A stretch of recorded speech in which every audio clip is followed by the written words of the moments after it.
En primer lugar, pues quería presentarles para aquellas personas que no nos conocen. Somos la Asociación Patrimonial Atidamana. Tenemos una breve singladura todavía, pero hemos nacido con una clara vocación de trabajar por y para el patrimonio cultural de Canarias, ¿vale?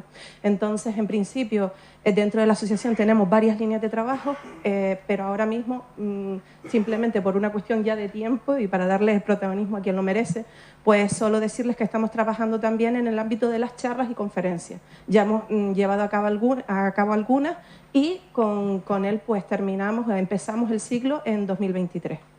En principio, pues nuestro invitado de hoy es Pedro Enríquez Valido, es licenciado en Historia por la Universidad de Las Palmas de Gran Canaria y también tiene varias tesis, en este caso, un máster en Arqueología, tanto por la Universidad de Las Palmas de Gran Canaria como por la Universidad de La Laguna. Además de eso, ha hecho varios trabajos en arqueología, excavaciones arqueológicas, tanto dentro como fuera de Canarias, y en el ámbito de Canarias, concretamente en cuanto a las antiguas poblaciones que se encontraban en Canarias. Además de eso, el objeto de la conferencia de hoy versa sobre su tesis doctoral. En este caso, la tesis realizada en los modelos de almacenamiento de la Sociedad Indígena de Gran Canaria a través del registro arqueobotánico y arqueoentomológico encontrado en estas estructuras. Lo siento, tuve que tirar de chuleta ahí porque tiene su pase. Entonces, nada, sin más, les dejo aquí con Pedro. Pedro, muchísimas gracias. Muchas gracias por la presentación. Gracias a todos por venir. Gracias a la Asociación Atidamana por organizar estas charlas, estas conferencias, y a la Casa de África también por alojarnos, ¿no?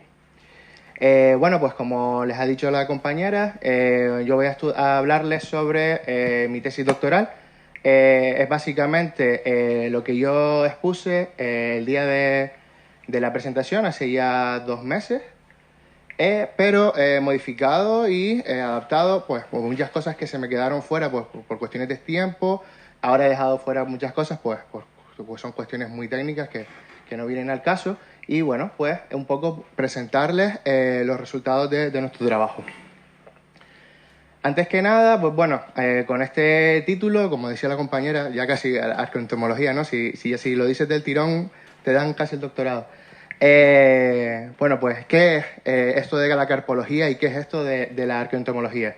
Pues básicamente es la ciencia que estudia los restos de semillas, en el caso de la carpología, y de los insectos en contextos arqueológicos. Y ya esta última frase, en contextos arqueológicos, nos viene al pelo para explicar a dónde se circunscribe. Solamente vamos a circunscribirnos a los contextos arqueológicos y eso deja fuera todos los restos paleontológicos, ¿vale? Por ejemplo, aquí tenemos un ejemplo, el fotograma de Jurassic Park, donde se veía cómo el profesor, no recuerdo el nombre,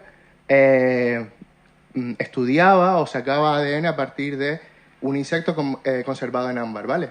Nosotros no hacemos esto. Nuestro trabajo va a ser, sobre todo, analizar aquellas especies vegetales y entomológicas que tienen relación con el ser humano, ¿vale? Y que nos pueden dar pautas acerca de, pues, de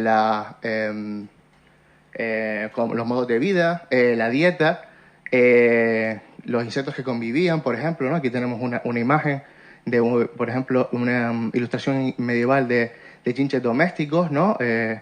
Pues bueno, vamos a analizar esos materiales que aparecen en los contextos arqueológicos y los vamos a documentar.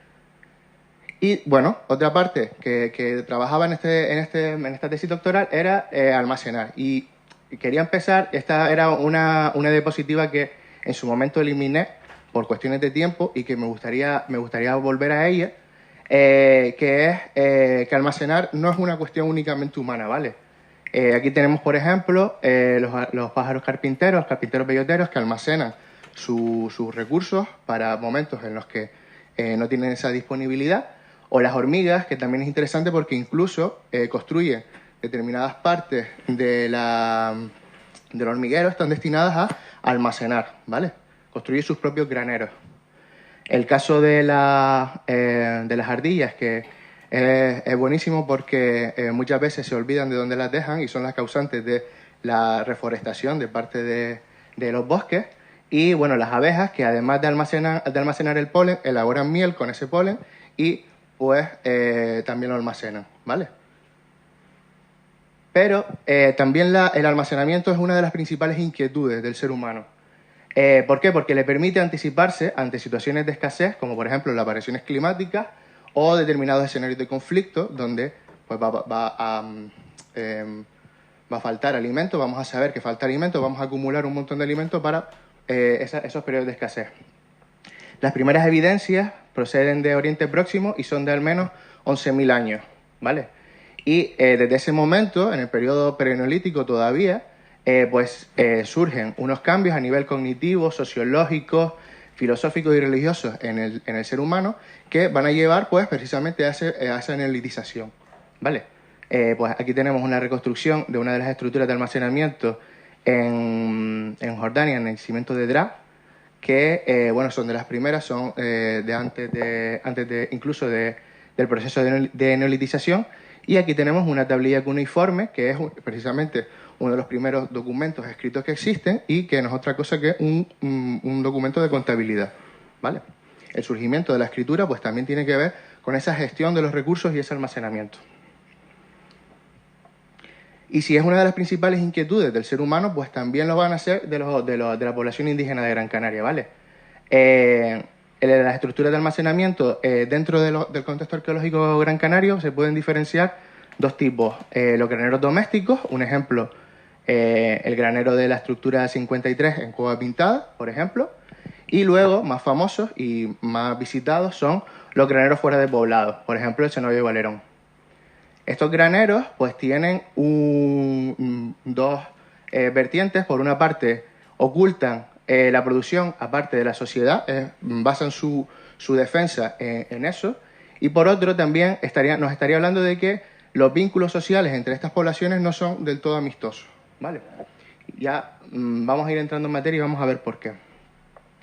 Pero sobre todo son estructuras, tanto los graneros domésticos como los graneros fuera de poblado, que van a permitir garantizar la supervivencia. Y esto en una sociedad aislada, que por periodos pudo estar más aislada que por otros, pero aislada como la de los antiguos canarios, pues va a resultar muy importante. Y otra de las partes que no me metí en la presentación de la tesis, pero que aquí me parecía muy importante, es pues hablar de si efectivamente podemos decir que son agadires, son graneros fortificados. Muchas veces cuando vamos a estos yacimientos todavía tienen esta denominación. Yo no estoy de acuerdo con ellas. ¿Por qué? Vamos a verlo. Esto es un agadir, ¿vale? El agadir es una estructura que está construida sobre la montaña, en lo alto de riscos y acantilados. Entonces, este tipo de estructuras, que también se documentan en el norte de África, ¿vale? Pero tienen otros nombres, pues no tienen mucho que ver con este tipo de estructuras que son muy posteriores y demás. Entonces, durante toda la tesis fueron denominados graneros en cueva, no agadires, no graneros fortificados, etc. Y vamos a entrar en ello. Esta diapositiva es un poco, la verdad, feucha con la cantidad de texto que tiene, ¿no?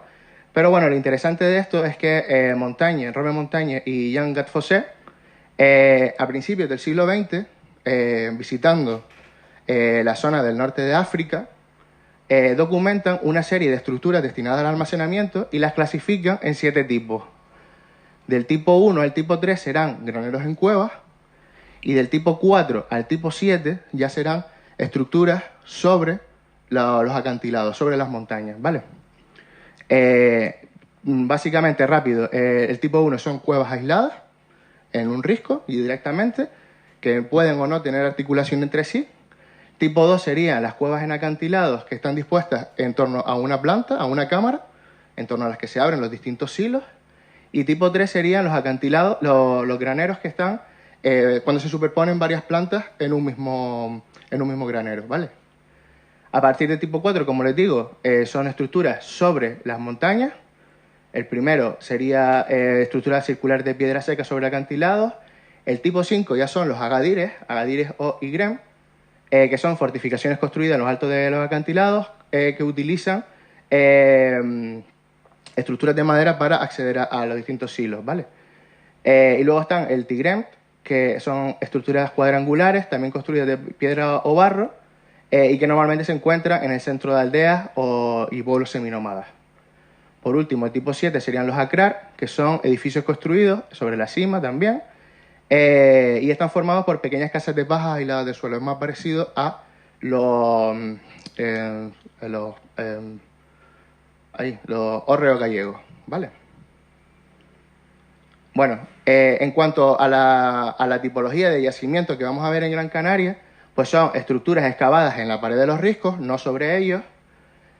Normalmente tiene plantas circulares o alargadas y los silos tienen bocas estrechas. Una cosa importante es que solo se documentan en Gran Canaria, no se han evidenciado de momento graneros en otras islas, y también puede ser lógico y tiene su razón, y luego explicaremos por qué. Y hasta los años 40 es importante que no se asocien estas estructuras con graneros, y eso tiene que ver, por ejemplo, con el ejemplo del cenobio de Valerón, ¿vale? Que era una estructura que se decía era un lugar para alojar a las arimaguadas, y por eso la denominación de cenobio. A partir de los años 40 se vincula con los graneros norteafricanos que tienen que ver con, o están vinculados con la cultura masí. Como decimos, estos graneros que vamos a analizar en este trabajo los vamos a clasificar únicamente del tipo 1 al tipo 3. Aquí hemos realizado una infografía donde se ejemplifica bastante bien cómo se articula, ¿no? En una única planta, un silo, una cueva aislada, cómo los silos se abren dentro de una única cámara y cómo las cámaras se superponen en altura. Entonces, ¿qué graneros o qué silos vamos a estudiar? Todos los que podamos. Tenemos una disponibilidad de tiempo, tuvimos durante la tesis una disponibilidad de tiempo limitada, por lo que tuvimos que acotar la selección a únicamente 5 graneros. Para ello vamos a trabajar graneros que estuvieran en diferentes altitudes y que reflejaran, por lo tanto, ecosistemas diversos. Era importante también que estuvieran en lugares inaccesibles actualmente, que en su momento pudieron tener una accesibilidad diferente, pero que ahora es necesario de la ayuda de equipos de escalada para subir. ¿Por qué? Porque eso implicará que esté mucho mejor conservado.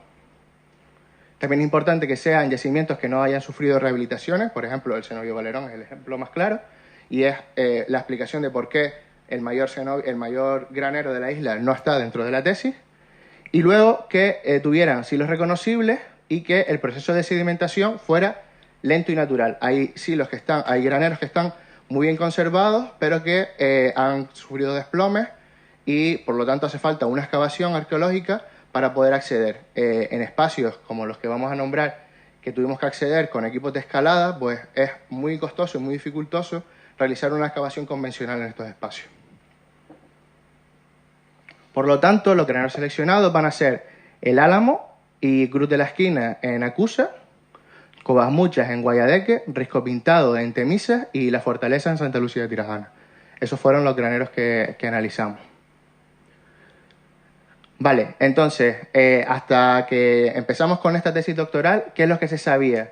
Pues los objetivos que nos planteábamos serían conocer qué se almacenaba en estos espacios, saber cuál es el contenido de estos silos. Muchas veces los estudios que se habían realizado eran parte de estructural únicamente y no se sabía qué era lo que contenían estos espacios. Reconocer también las técnicas de almacenamiento, identificar las plagas que afectaron al ensilado y reconocer las relaciones sociales de producción.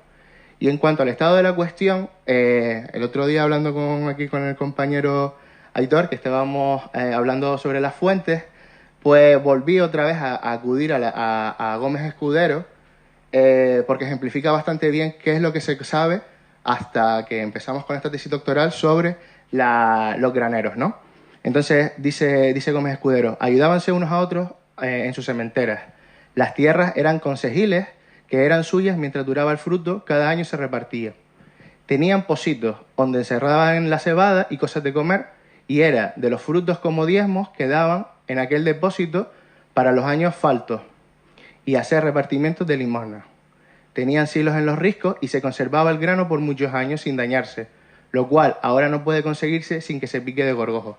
Y volviendo a releerlo, pues nos dimos cuenta que es que, según estos primeros cronistas de las islas, el gorgojo parece que no es ahora, en este momento, cuando empieza a picar los granos.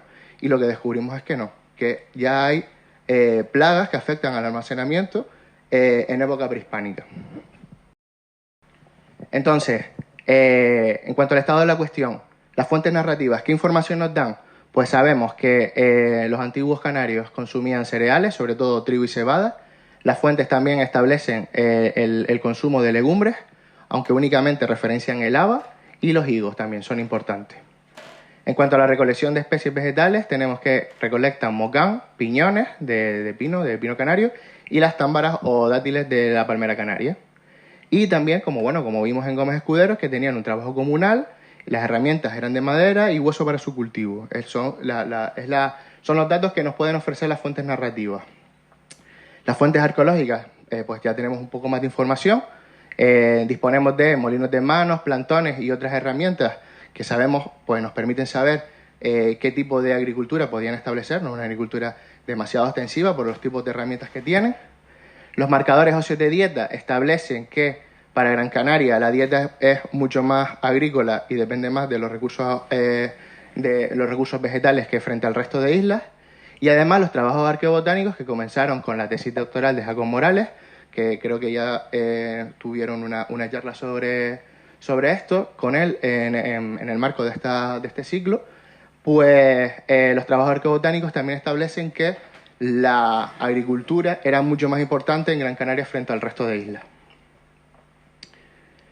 En cuanto a lo que nos vamos a encontrar dentro de estos silos, pues la mayor parte de los silos que estudiamos va a tener este aspecto, donde encontramos que no hay relaciones estratigráficas complejas, es decir, donde el paquete sedimentario no es demasiado abundante. Eso nos va a permitir que la conservación sea mucho mejor porque el contacto de los materiales vegetales con el sedimento, de los materiales orgánicos, mejor dicho, con el sedimento, pues afecta a su conservación. Entonces, pues no tenemos deterioro sedimentario. Otra cosa curiosa es que nos vamos a encontrar, y es lógico también porque se trata de espacios donde no se está almacenando y no se está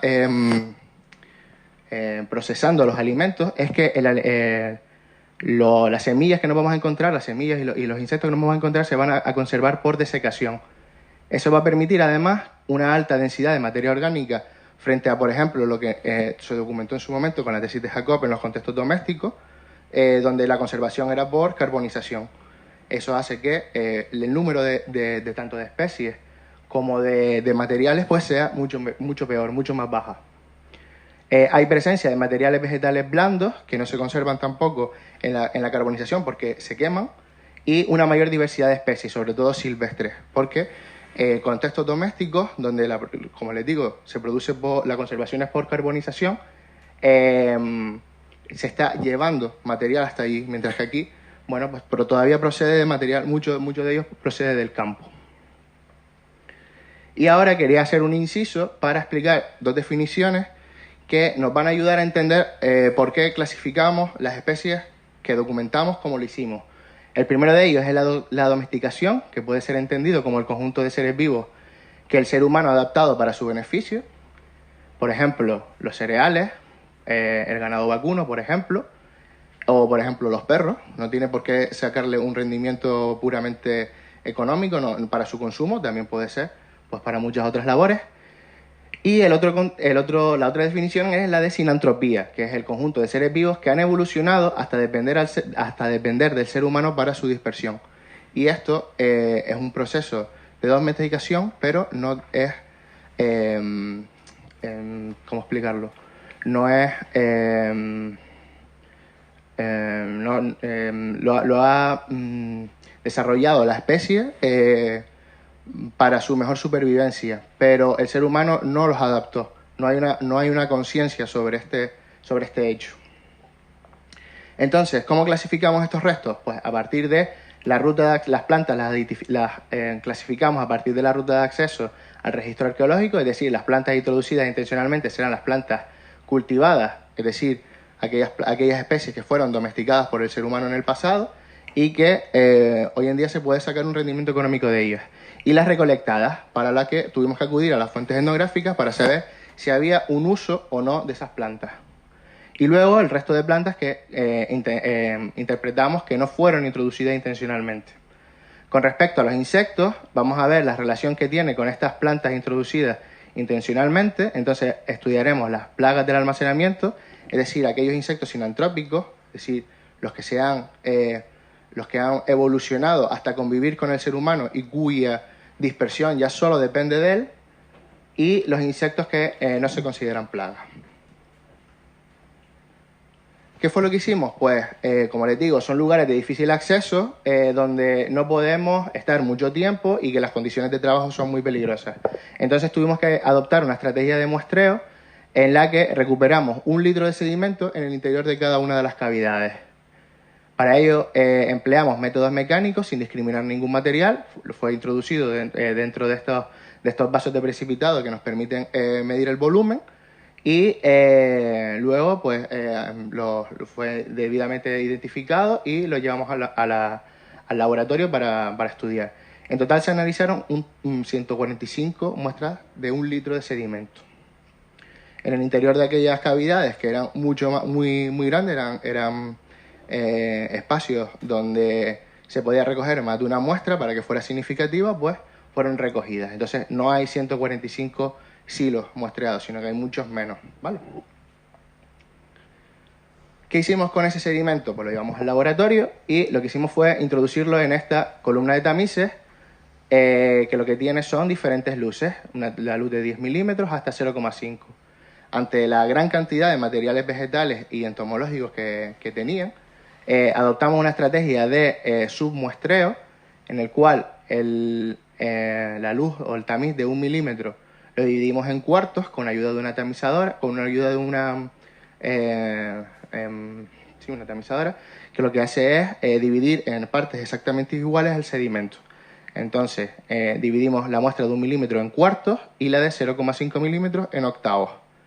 La muestra que quedó, el restante, o sea, lo que sería inferior a 0,5 milímetros, estudiamos unos cuantos, vimos que no tenían material significativo y los guardamos, pero no fueron estudiados. De los que fueron cuarteados, únicamente 1/4 y 1/8 fueron estudiados.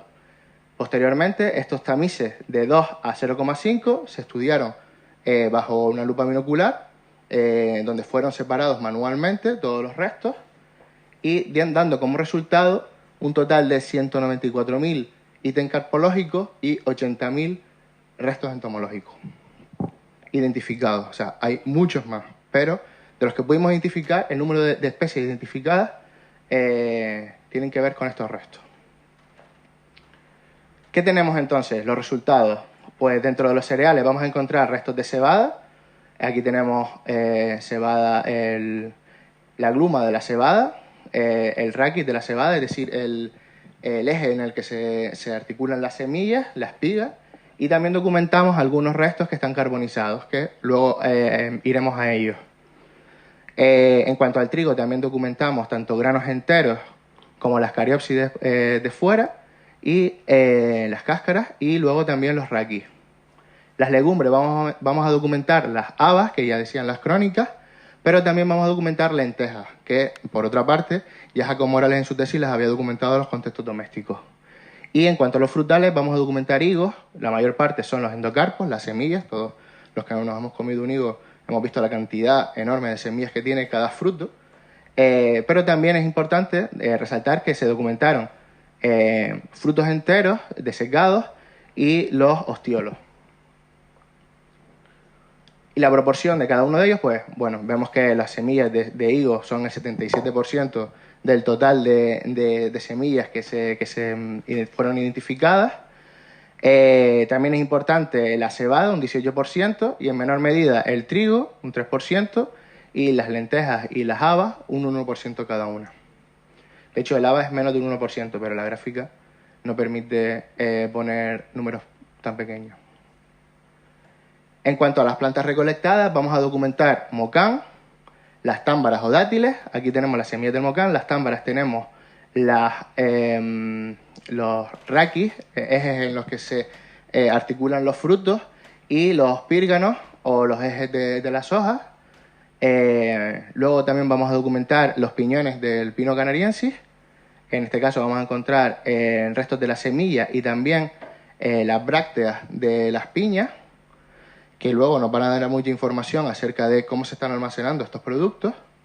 Y también tenemos hojas de laurel y semillas de lentisco, que ahora vamos también a explicar qué están haciendo estas especies aquí.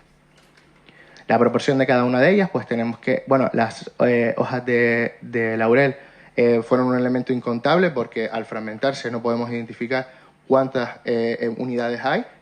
Pero bueno, de mocán tenemos que el 40% de las especies son mocán, otro tanto es la palmera canaria, las támbaras de palmera, un 17% son los restos del pino y un 3% son los del lentisco.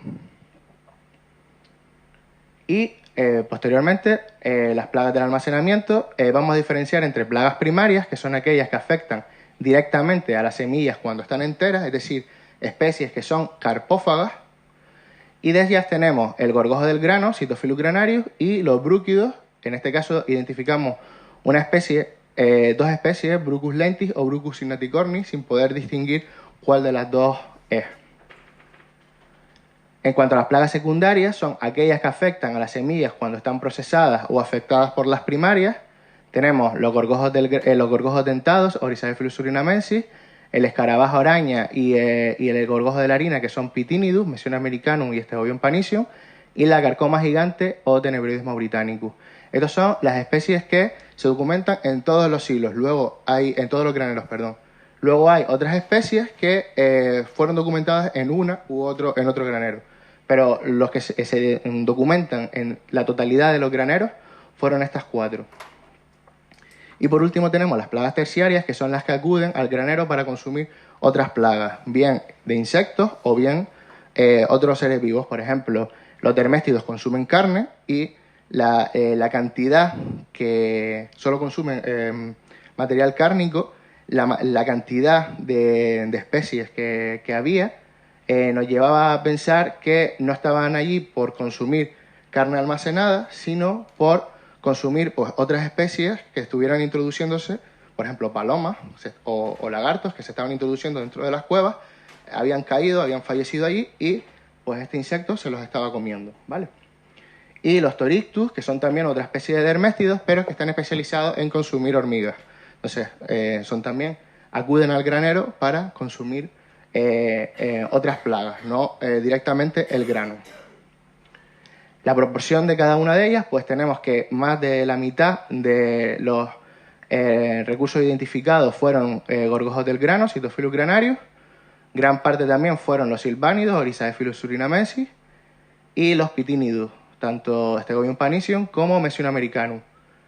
Tenebroides mauritanicus se documenta en mucha menor proporción, y los criptolestes, que son también unas plagas secundarias que no se documentan en todos los graneros, son los únicos que pueden ser representados en la gráfica. El resto pues tiene una proporción tan pequeña que no permiten esta identificación.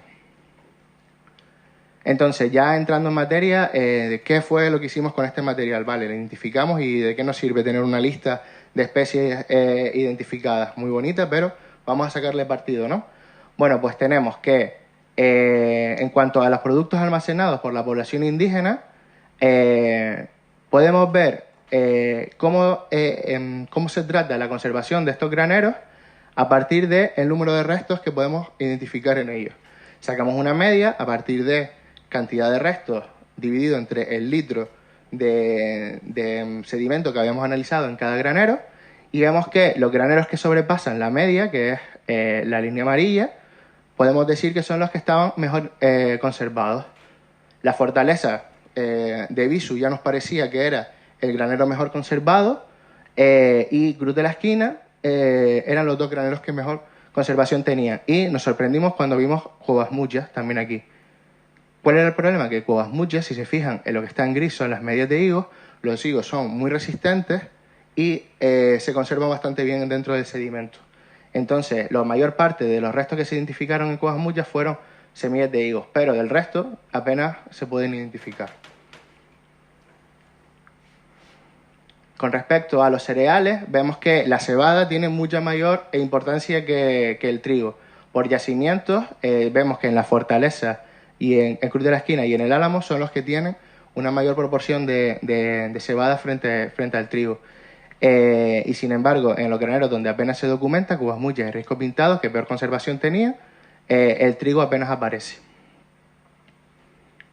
Y bueno, aquí lo vemos comparado uno con otro, pues casi el 94, 87, 95, casi más del 85% de los restos pertenecen a cebada frente a los de trigo, que son mucho menos.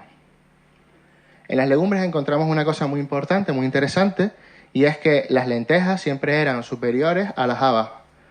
Y es interesante porque en las fuentes establecían que solamente consumían habas, no se necesita el consumo de la lenteja, y sin embargo es mucho más importante. Pero hay algunos graneros donde no se documenta apenas, en Risco Pintado y Cuevas Muchas, no se documentan apenas legumbres. Y podemos decir, bueno, pero es que dijiste antes que Risco Pintado y Cuevas Muchas son graneros con mucha peor conservación. Pero resulta que en estos yacimientos fueron donde documentamos los brúquidos, de los que les hablaba antes. Y estos insectos son famosos porque consumen únicamente legumbres, están especializados en ellos. Entonces, sabemos que está mal conservado, pero sabemos qué factor es el que conservó mal estas legumbres. Y fueron estas plagas, los brúquidos, que solo se documentan ahí. Además, es interesante que estos brúquidos no son una plaga del almacenamiento, sino que es una plaga que está en el campo. Son insectos que se introdujeron desde el campo a las cuevas. Y bueno, vemos que normalmente las lentejas pues tienen más del 80% de la importancia, y solamente en Risco Pintado y Cuevas Muchas pues esa importancia de la aportancia del haba es mucho mayor. Vale, con el higo nos pareció interesante comparar los resultados con los de la tesis y luego los otros yacimientos que ha trabajado Jacob Morales, donde trabajaba sobre todo los contextos domésticos, donde la conservación es por carbonización, y allí vemos que, ni aparecen en la gráfica los documentados en los contextos domésticos. Y esto tiene una explicación, y es que los higos, la forma de procesar y de consumir los higos no requiere de calentarlos, no requiere de la acción del fuego. Por tanto, es mucho más difícil que se conserven por este medio. Y sin embargo, en los graneros donde se conserva por desecación, pues el número de semillas es abismal, ¿no? Hay algunos yacimientos donde llega casi a los 1.600 ítems por litro de sedimento analizado. En cuanto a las plantas recolectadas, pues aquí es también interesante que no tenemos esa homogeneidad que tenían las plantas cultivadas, ¿no? Tenemos, por ejemplo, en el Álamo vemos más piñones y támbaras. En Cruz de la Esquina vemos más támbaras y mocanes. Bueno, aquí igual lo vemos mucho mejor. Casi todos los yacimientos se aparecen las támbaras, es el elemento común en todos ellos, pero la proporción no es la misma en cada uno de ellos. Y bueno, tenemos también que el mocán solo aparece en Cruz de la Esquina, Cuevas Muchas y La Fortaleza, que curiosamente son yacimientos más al sur, y sin embargo es una especie que hoy en día solo se documenta en la parte norte de la isla. En cuanto a las plagas, pues tenemos que el 48% son plagas primarias, el total de plagas secundarias eran el 41%, el 1% son plagas terciarias y el 10% son insectos que no se relacionan directamente con el almacenamiento de alimentos. Entonces, nos pareció interesante comparar los gorgojos, el gorgojo del grano, Cytophilus granarius, el número mínimo de individuos con la cantidad de insectos enteros que nos encontrábamos. ¿Por qué? Porque es un insecto, como ven aquí, que es bastante robusto. Las uniones con respecto a otros, por ejemplo, el Lorisaephilus surinamensis, que tienen las uniones mucho más frágiles, se rompe con mucha más facilidad, y sin embargo, el gorgojo del grano es mucho más robusto. Entonces entendíamos que los graneros donde se conservara un mayor número de especies enteras eran los graneros donde una mayor conservación había. Y vimos pues que efectivamente la proporción en el Álamo, Cruz de la Esquina y la Fortaleza era mayor, y curiosamente en Risco Pintado pues también. En cuanto a las plagas secundarias, tampoco hay una homogeneidad. Sí es verdad que Mesium americanum y Orisaephilus siempre son las plagas, son los insectos que más se documentan, pero tenemos en Cruz de la Esquina que los Orisaephilus pues sobrepasan con creces al resto. Y por lo general, pues bueno, son las plagas secundarias se comportan un poco más homogéneamente. Nos pareció interesante también compararlo con la proporción de insectos con el trío peligroso, que es Orisaephilus sinnamensis, Cryptolestes y Cytophilus granarius, que se documentan en otros contextos arqueológicos. En periodo romano la proporción es 5 Orisaephilus por cada Cytophilus que encontramos, mientras que en periodo medieval la proporción cambia. Y esto se ha venido explicando por una mejora en las condiciones higiénicas y en las condiciones en las que se almacena el grano en el periodo medieval frente al periodo romano. ¿Qué tenemos nosotros en los graneros de Gran Canaria? Pues que la proporción de Cytophilus granarius siempre es superior y mucho más que el doble a Orisaephilus surinamensis, y por supuesto que Cryptolestes, que apenas se documenta, es más, solo se documenta en Cruz de la Esquina y en Covas Muchas y en la Fortaleza. No se documenta en todos los graneros. Mientras que en el periodo romano era una plaga importante, en este periodo pues tenemos que es mucho más pobre. Y entonces podemos decir que se asemeja más a los contextos medievales, donde las condiciones tanto higiénicas como de almacenamiento son mucho mejores. En cuanto a las técnicas de almacenamiento, este material nos ha permitido reconstruir estas técnicas. Tenemos que, la gran cantidad de espigas que documentamos, se me quedó en inglés, perdonen. Esto es el raquis de un cereal, de una cebada. Y entonces lo que nos va a decir este material es que se está almacenando el grano directamente en espigas, no se está almacenando desarticulado, ¿vale? Esto es una estrategia para su consumo a medio y largo plazo. Y los arqueobotánicos hemos repetido como un mantra que eso protege a las semillas de las plagas y los hongos.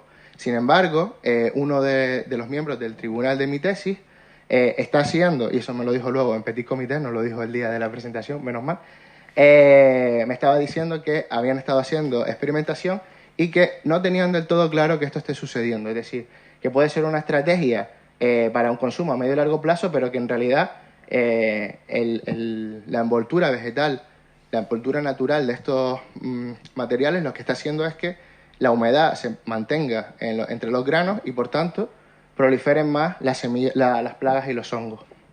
Lo que sí es verdad es que requiere una mayor capacidad de almacenamiento, porque no es lo mismo meter las semillas separadas que en espigas. Necesitamos un mayor volumen de almacenamiento para meter el material así.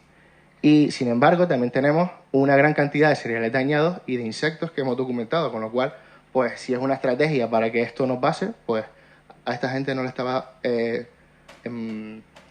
funcionando del todo bien. En cuanto a las legumbres, también se están almacenando en su cubierta natural, que serían las vainas, se almacenan sin procesar, por tanto. En Risco Pintado y en Covas Muchas sabemos que fueron afectados por las plagas. Y en cuanto a los higos, tenemos dificultad para determinar las técnicas de almacenamiento, porque lo que documentamos son las semillas. Y eso solamente documentamos, creo que son menos de 7 frutos enteros, y no nos ha permitido saber cómo se están almacenando. En contextos norteafricanos sabemos que los higos se secan, se desecan, se aplastan, se ensartan con un hilo y se cuelgan de los graneros. Sin embargo, nosotros en los frutos que hemos documentado enteros no vemos este aplastamiento ni este ensartamiento, con lo cual no podemos decir que esto esté sucediendo aquí. En cuanto a las plantas recolectadas, tenemos que las semillas de mocán se documentan siempre fragmentadas y, pues bueno, eso nos hace plantear que puede ser procesado para su consumo. Y ya las fuentes establecen que las poblaciones indígenas consumen el chaserquén a partir de la elaboración de arropes o siropes que en su lengua llaman chaserkem. Entonces, pues bueno, puede ser que se esté almacenando fragmentado por eso, o puede ser que simplemente es un proceso taxonómico, es decir, que está sucediendo, se está abandonando así y ya está. En cuanto a los restos de palmera, también se están almacenando en los racimos. Nos vimos antes la cantidad de raquis que se han documentado, y también documentamos hojas que pueden ser interpretadas como elementos para articular el espacio, para separar ambientes y demás. Y las escalas de pino también nos están evidenciando un almacenamiento a largo plazo porque se están almacenando las piñas y no los piñones sueltos. Cosa que se ocurre, por ejemplo, en el norte de África, que se almacenan los piñones por separado.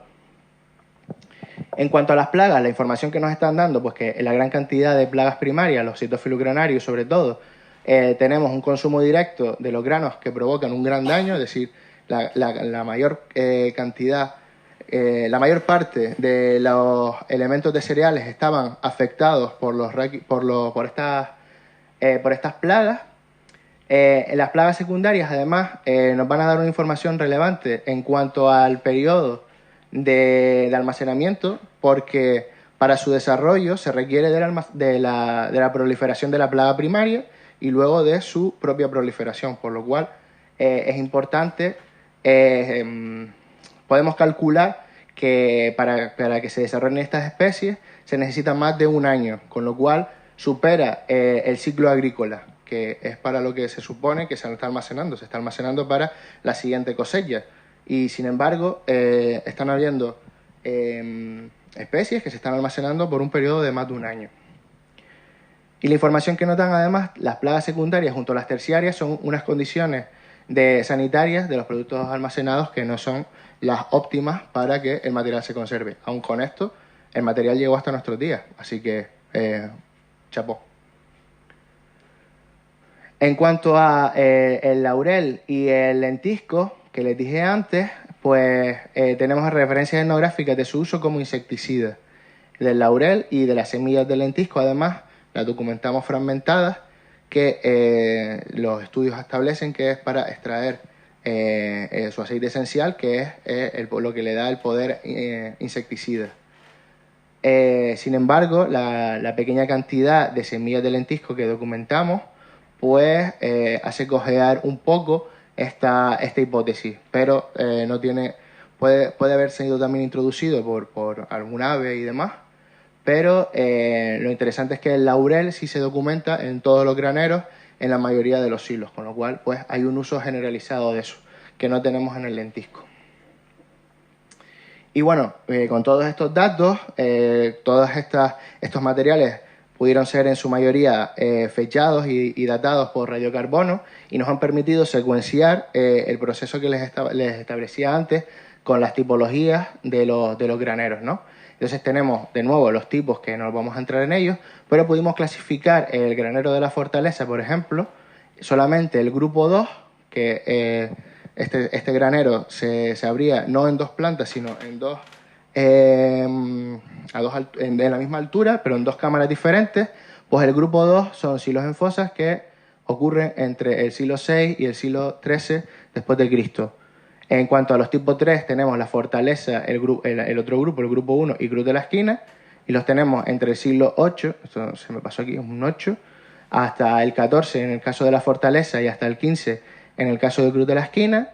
Y los tipos 3 serían Risco Pintado, Cuevas Muchas y el Álamo, que los tenemos desde el siglo IX, X y XI hasta el XV. Nosotros paramos el momento de uso de los graneros en el siglo XV. Eso no quiere decir que las fechas parasen en el siglo XV. Muchas especies fueron fechadas en fechas posteriores, y lo que nos estaba indicando era que se estaban introduciendo en una época posterior al siglo XV, pero eso no indica que fueran almacenadas, ¿vale? Las plantas que fueron almacenadas sí paran sus dataciones radiocarbónicas en el siglo XV. Y bueno, otra cosa interesante que hicimos pues fue coger todos los datos de las plagas que como les decía, al ser especies sinantrópicas que solo se relacionan con el ser humano, si se documentan dentro de estos espacios, quiere decir que fueron los seres humanos quienes las llevaron. Entonces, hay una proliferación de las plagas en un granero y luego en otro y luego en otro. Entonces, hay un intercambio de semillas.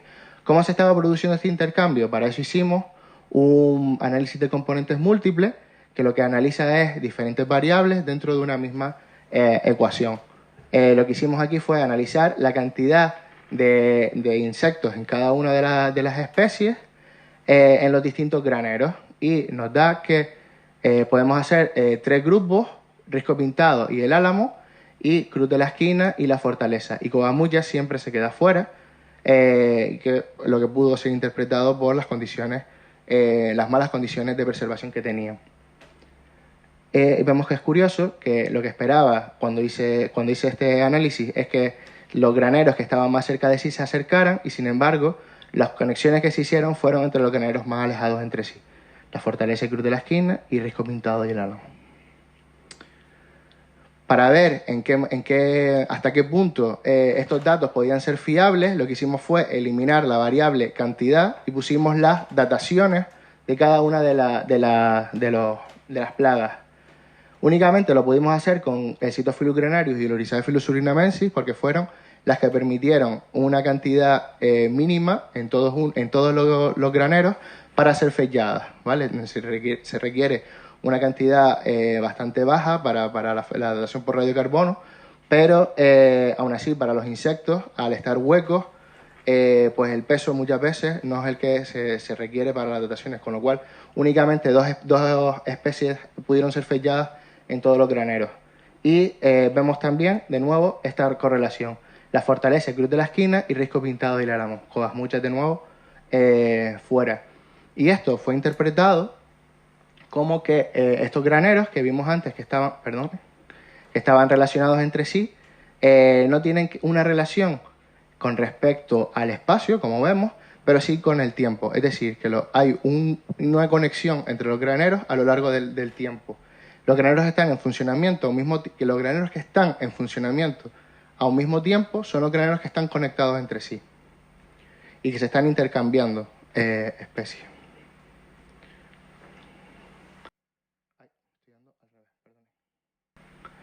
¿Hasta cuándo? Pues ya les decía antes que nosotros paramos en el momento de la conquista el uso de estos espacios. Sin embargo, el granero de Cruz de la Esquina revela fechas y productos que están introduciéndose para su almacenamiento con fechas posteriores al siglo XV.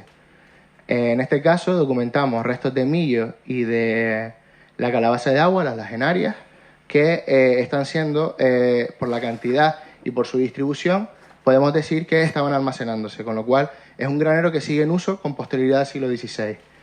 El nuevo orden que trajo la conquista de las islas, pues trajo otro tipo de estructuras, como por ejemplo los pósitos o las alhóndigas, que se documentan, en este caso, por ejemplo, el del Lomo San Gregorio en Ciudad del Campo. Y bueno, ya para casi finalizar, como conclusiones, hemos pasado de la rebusca en estos espacios a la excavación, por fin. Pues sabemos qué se está introduciendo y qué hay dentro de estos graneros. Y tenemos los primeros análisis de contenido de los graneros en risco. Algo que, aun habiendo muchos más en el norte de África, pues no se dispone de estos trabajos. Son además los primeros trabajos que aunan la carpología y la arqueoentomología en español. Y además pues hemos documentado las primeras introducciones involuntarias de especies en Canarias. Hasta ahora se ha dicho, pues bueno, los antiguos canarios introdujeron especies como la oveja, el cerdo, introdujeron la cebada, introdujeron el trigo, el higo, pero también con ellos trajeron plagas que pues tuvieron que ser introducidas sí o sí por ellos. Otra de las aportaciones que tuvo este trabajo es que pudimos aportar material biológico susceptible de ser estudiado por radiocarbono, con lo cual aportamos 58 nuevas dataciones a la cronología de las islas. Lo cual ayuda también a romper con la idea de sincronía que se tenía hasta entonces de las poblaciones indígenas. Y además hemos intentado un acercamiento con las relaciones sociales de producción. ¿Qué queda por hacer? Pues los graneros no están terminados, la tesis no acaba aquí. vemos que hay muchos materiales dentro de los graneros que son todavía susceptibles de ser estudiados y que pueden aportarnos mucha información valiosa. Un ejemplo de ellos son, en cuanto a la arquitectura, las argamasas que se documentan dentro de estos espacios, muchas de ellas fragmentadas y hechos añicos en el suelo, pero muchas todavía aguantando las grietas y, pues bueno, podemos analizar todavía de qué están hechas. Es un trabajo que está en proceso de elaboración. En cuanto a la tafonomía, también podemos analizar la microfauna que se aparece dentro de estos espacios para corroborar pues todas estas cosas que les he dicho con respecto a los derméstidos y demás. Y también es interesante pues analizar mediante análisis funcional las herramientas líticas que se documentan dentro de estos espacios pues para saber para qué se están utilizando. Y por último también, pues bueno, tenemos 58 dataciones para los graneros, es una burrada, pero necesitamos aún así más dotaciones de los graneros tipo 1, que espero que con ello retrase aún más el proceso de almacenamiento de los antiguos canarios. Poco más. Quiero agradecer sobre todo a los 3 directores, las 3 cabezas pensantes de mi tesis doctoral, que fueron Amelé Rodríguez, Jacob Morales y Jean-Bernard Duchet, los 2 primeros de la Universidad de Las Palmas, el último de la Universidad de Burdeos, y nada más. Agradecer de nuevo a Tidamana por darme la oportunidad de ofrecer esta charla y a la Casa de África por alojarnos. Muchas gracias.